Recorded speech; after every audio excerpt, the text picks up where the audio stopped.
Hey guys welcome back to my channel. आज আমি আপনাদের সাথে এই সুন্দর ফ্রকটির কাটিং এবং স্টিচিং শেয়ার করব। তো এই ফ্রকটি আমি 8 থেকে 9 বছর বেবিদের জন্য তৈরি করেছি। তো এখানে আমি কতটুকু কাপড় নিয়েছি সেটা আমি স্ক্রিনে মেনশন করে দিয়েছি। তো চলুন without any further delay let's start. তো ফার্স্ট আমি এখানে টপ পার্টের কাটিং করব। এর জন্য এখানে আমি 4 ভাঁজে কাপড় বিছিয়ে নিয়েছি। তো এখানে আমি লেন্থ নিয়েছি 11 ইঞ্চি এবং চওড়া নিয়েছি 8.5 ইঞ্চি। এখন আমি উপরের বন্ধ সাইড থেকে শোল্ডারের চওড়াটি নিয়ে নিচ্ছি 5.5 ইঞ্চি এবং যেখানে মার্কিং করলাম সেখান থেকে আর্মহোল লেন্থ নিয়ে নিচ্ছি 5.5 ইঞ্চি। এখন আমি চেস্টের মার্কিংটি করে নিচ্ছি। তো চেস্টে যা থাকবে তাকে 4 দিয়ে ভাগ করতে হবে এবং তার সঙ্গে এখানে আমি 1 ইঞ্চি এক্সট্রা অ্যাড করেছি। তো এখানে আমি টোটাল 8.5 ইঞ্চিতে মার্কিং করে নিলাম এবং একই ফর্মুলা ইউজ করে এখানে আমি 8 ইঞ্চিতে ওয়েস্টের মার্কিংটি করে নিলাম। এখন আমি নিচের সাইডে টপ পার্টটি শেপের জন্য 1/2 ইঞ্চি পরিমাণ মার্জিনে মার্কিং করে নিলাম এবং শোল্ডার ডাউনের জন্য 1/2 ইঞ্চিতে মার্কিং করে নিলাম। এখন আমি গলার মেজারমেন্টটি নিয়ে নিচ্ছি। তো বন্ধ সাইড থেকে আমি গলা চওড়াটি নিচ্ছি 2 ইঞ্চি এবং ব্যাক গলার জন্য এখানে আমি ডিপ নিচ্ছি 2 ইঞ্চি এবং ফ্রন্ট গলার জন্য ডিপ নিচ্ছি এখানে আমি 3.5 ইঞ্চি। এখন এভাবে একটি বক্স করে আমি দুটো গলারই রাউন্ড শেপ ড্র করে নিলাম। তো এখানে আমি রাউন্ড শেপ ড্র করে নিয়েছি। এখন আমি টপ পার্টির কাটিং করে নেব। তো ফার্স্ট আমি এখানে ব্যাক পার্টির কাটিং করে নেব। তো এখানে আমি টপ পার্টির কাটিং করে নিয়েছি। এখন আমি ভিতরে একটি পার্ট সরিয়ে ফ্রন্ট গলার শেপটি কাটিং করে নিচ্ছি। এখন আমি ব্যাক পার্টটি নিয়ে নিয়েছি। তো এখানে আমি ব্যাক পার্টটি পুরোটাই ওপেন রাখবো, সের জন্য এখানে আমি মিডলে কাটবো, সে দুটো পার্ট আলাদা করে নিলাম। এখন আমি ব্যাক পার্টে হুক পট্টি অ্যাটাচ করে নেব। এর জন্য এখানে আমি দুটো স্ট্রিপ নিয়ে নিয়েছি। তো এই স্ট্রিপটির চওড়া নিয়েছি আমি 2.5 ইঞ্চি এবং লম্বায় নিয়েছি 9 ইঞ্চি এবং এই স্ট্রিপটি আমি চওড়ায় নিয়েছি 1.5 ইঞ্চি এবং লম্বায় নিয়েছি 9 ইঞ্চি। এখন এই স্ট্রিপটিকে আমি ফ্রন্ট সাইডে এভাবে উল্টো করে রেখে 1/2 ইঞ্চি পরিমাণ মার্জিনে স্টিচিং করে নেব। দেন আমি ব্যাক সাইডে এভাবে টার্ন করে স্টিচিং করে নেব এবং এদিকে স্ট্রিপটি আমি ফার্স্টে ব্যাক সাইডে স্টিচিং করে নেব, দেন আমি টার্ন করে ফ্রন্ট সাইডে স্টিচিং করে নেব। তো এখানে আমি স্ট্রিপগুলো স্টিচিং করে নিলাম। এখন আমি শোল্ডার অ্যাটাচ করবো। এর জন্য এখানে আমি ব্যাক পার্টটিকে সোজা সাইডে বিছিয়ে নিয়েছি। এখন এরপরে আমি ফ্রন্ট পার্টটিকে উল্টো করে রেখে 1/2 ইঞ্চি পরিমাণ মার্জিন নিয়ে শোল্ডার অ্যাটাচ করে নেব।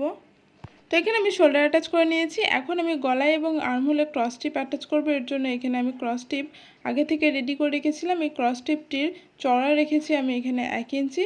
এখন এই ক্রস টিপটি আমি টপ পার্টের ফ্রন্ট সাইডে এভাবে রেখে অ্যাটাচ করে নেব। তো এখানে আমি গলায় এবং আর্মহোলে ক্রস টিপ অ্যাটাচ করে নিয়েছি। এখন আমি এই ক্রস টিপগুলি ব্যাক সাইডে টার্ন করে ব্যাক সাইডে ডবল ফোল্ড করে স্টিচিং করে নেব। তো এখানে আমি গলায় এবং আর্মহোলে ক্রস টিপ অ্যাটাচ করে নিলাম। এখন আমি বটম পার্ট রেডি করে নেব। এখন আমি বটম পার্টে ব্যাক পার্টের জন্য এখানে সিঙ্গেল পিসে কাপড় বিছিয়ে নিয়েছি। তো সিঙ্গেল পিসে এখানে কাপড় বিছানোর পর কাপড়টি চওড়া নিয়েছি 28 ইঞ্চি এবং লম্বায় নিয়েছি এখানে আমি 19 ইঞ্চি।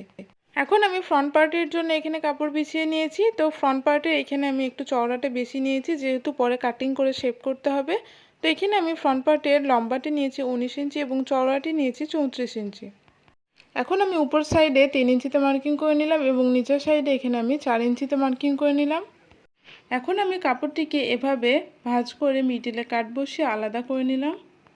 এখন আমি কালার কম্বিনেশন করে এখানে একটি স্ট্রিপ নিয়ে নিয়েছি। এই স্ট্রিপটির লম্বা নিয়েছি আমি 6 ইঞ্চি এবং চওড়াই নিয়েছি এখানে আমি 34 ইঞ্চি। এখন এই স্ট্রিপটিকে আমি এভাবে রেখে যে কাটিং করে নিচ্ছি। এই স্ট্রিপটি আপনারা উপর সাইডেও রাখতে পারেন কিংবা নিচের সাইডেও রাখতে পারেন। তো এখানে আমি নিচের সাইডে রাখছি। দেন এভাবে আমি মাপ অনুযায়ী কাটিং করে নিচ্ছি। তো এখানে আমি কাটিং করে নিলাম। এখন স্ট্রিপটির উপরে কাপড়গুলি এভাবে রেখে আমি স্টিচিং করে নেব।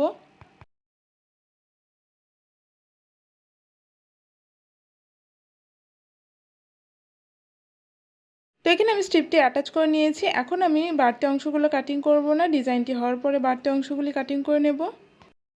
এখন আমি ফ্রিলের জন্য এখানে দুটো স্ট্রিপ নিয়ে নিয়েছি।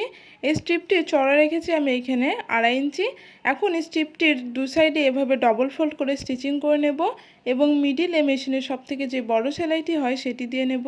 তো এখানে আমি স্ট্রিপটির দু সাইডে ডবল ফোল্ড করে স্টিচিং করে নিয়েছি এবং মিডিলে মেশিনের সবথেকে যে বড় সেলাইটি হয় সেটি দিয়ে নিয়েছি। এখন মিডিলের একটি সুতোর অংশ ধরে আমি এভাবে গ্যাদার করে নিচ্ছি। তো এখানে আমি গ্যাদার করে নিয়েছি। এখন এই ফ্রিলগুলি আমি দু সাইডে এভাবে রেখে ফ্রিলটির মাঝ বরাবর আমি স্টিচিং করে নেব। তো এখানে আমি দু সাইডে ফ্রিল অ্যাটাচ করে নিয়েছি। এখন আমি বাড়তি অংশটুকু কাটিং করে বাদ দিয়ে দিলাম। এখন আমি বটম পার্টে কুচি রেডি করে নেব। এর জন্য এখানে আমি মেশিনের সবথেকে যে বড় সেলাইটি হয় সেটি দিয়ে নেব। তো এখানে আমি মেশিনের সবথেকে যে বড় সেলাইটি হয় সেটি দিয়ে নিয়েছি। এখন সুতোর একটি অংশ ধরে আমি ওয়েস্টের মাপ অনুযায়ী গ্যাদার করে নিচ্ছি। তো এখানে আমি ওয়েস্টের মাপ অনুযায়ী গ্যাদার করে নিয়েছি। এখন এই বটম পার্টটি আমি টপ পার্টের সঙ্গে অ্যাটাচ করব। এর জন্য এখানে আমি টপ পার্টটিকে সোজা সাইডে বিছিয়ে নিলাম। এখন এর উপর আমি বটম পার্টটিকে উল্টো করে রেখে 1/2 ইঞ্চি পরিমাণ মার্জিন নিয়ে স্টিচিং করে নেব। ঠিক একইভাবে আমি ব্যাক পার্টটিও অ্যাটাচ করে নেব। তো এখানে আমি বটম পার্ট অ্যাটাচ করে নিয়েছি। এখন আমি বডির মেজারমেন্ট অনুযায়ী সাইড ফিটিংস করে নেব এবং বটমে এভাবে ডবল ফোল্ড করে গোটা রাউন্ডে স্টিচিং করে নেব। তো এখানে আমি বডির মেজারমেন্ট অনুযায়ী সাইড ফিটিংস করে নিয়েছি এবং বটমে ডবল ফোল্ড করে স্টিচিং করে নিয়েছি। তো আজকের এই ভিডিওটি আপনাদের কেমন লাগলো কমেন্ট করে জানাবেন। ভিডিওটি যদি ভালো লেগে থাকে ভিডিওটিকে লাইক এবং চ্যানেলটিকে সাবস্ক্রাইব করে পাশে থাকবেন। দেখা হচ্ছে নেক্সট ভিডিওতে। টাটা।